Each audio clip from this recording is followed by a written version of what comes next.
You're disgusting, Jeffrey. Jeffrey is like so many young men these days. He's unhygienic, he has no style, he wears a bathrobe in his video. Hang on. I do look kind of hard in the bathrobe though, I'm not gonna lie. Jeffrey is part of the 80% of men that women say are ugly. How do you think Jeffrey feels about this? An absolute fundamental need of human beings is love, sex, and intimacy. Jeffrey gets none of that. He feels weird, he's obsessive, he can't stop thinking about girls, he can't stop looking at their bodies, he can't stop watching porn. He feels so much guilt and shame every time he masturbates. But worst of all, Jeffrey does nothing to improve himself. Adonis. Just look at Adonis. What a fine specimen. Women are attracted to Adonis. Gay men are attracted to Adonis. Even straight men are attracted to Adonis. For he has put in the work. Now all the losers will say it's just genetics, only genetics matters. But we know what it is. Adonis has went to the gym and lifted weights for decades. He's ate clean, nutritious, unprocessed foods for decades. He's developed his style, his fashion, his hygiene for decades. He took responsibility and control for his appearance. And now he's in the top 20% of men that women are actually attracted to. In a study that asked women to rate men's attractiveness, the results were weird. 70 to 80% of men were rated as below average attractiveness. Now that's weird as fuck. Mathematically, that does not make sense. 50% should be average, right? Really think deeply about this. Why do women see 80% of men below average? Because the men that women actually see, date, and sleep with are generally much higher up in the social hierarchy of men. There is a very skewed result happening in the sexual dating marketplace. There are a few, maybe 10% of men that are getting almost all the attraction from women. You will know within a split second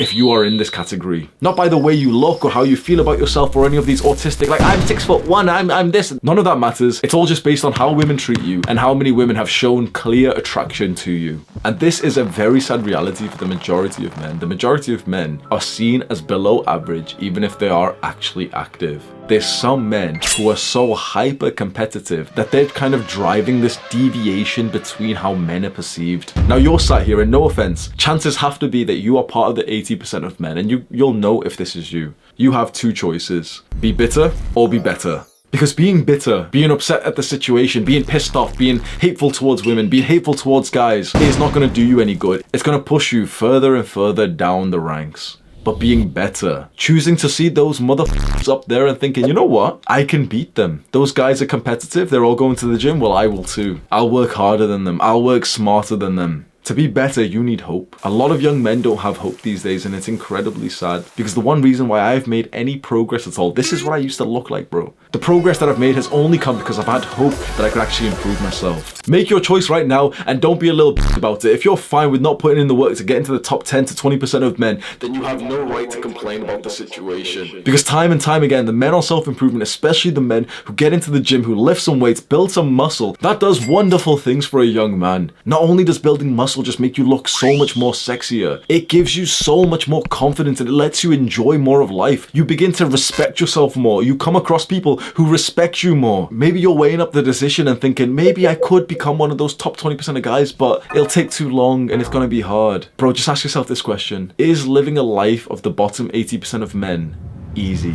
No, those guys are still experiencing a hard life anyway. And time is gonna pass anyway. Stop this bullshit excuse of like, oh, but it's gonna take too long. Who gives a fuck? Time is going to pass by anyway. After the months and years go by, all you will have left is just looking back at your younger self and just thinking whether or not that little shit did anything for you. You must, as a young man, focus entirely on these two words. Delayed gratification. Delay gratification. Delay pleasure. Stop indulging today. Stop eating the shitty food today. Stop skipping the gym today. Stop spending all of your fucking time watching YouTube videos like this one. Go outside and do something productive. Grow yourself as a man. Become more successful.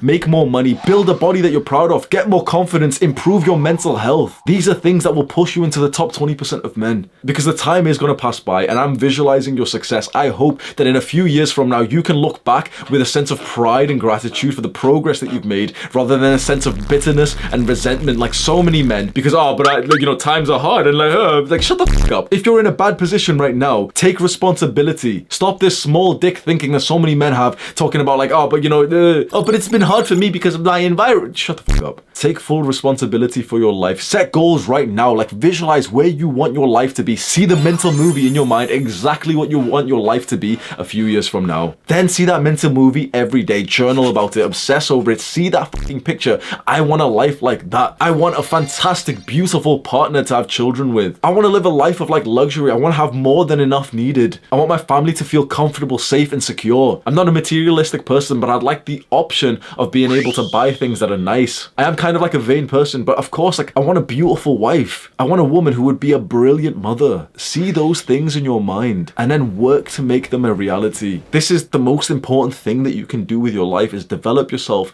to actually have the life that you want, especially when it comes to dating and the woman that you want to marry and have kids with. Because your woman, the future mother of your children, if she's going to be as high quality as you want her to be, well, then you need to be high quality enough to attract her. Share this video with a Jeffrey friend who needs it. Do the hard work, especially when you don't feel like it. Mwah!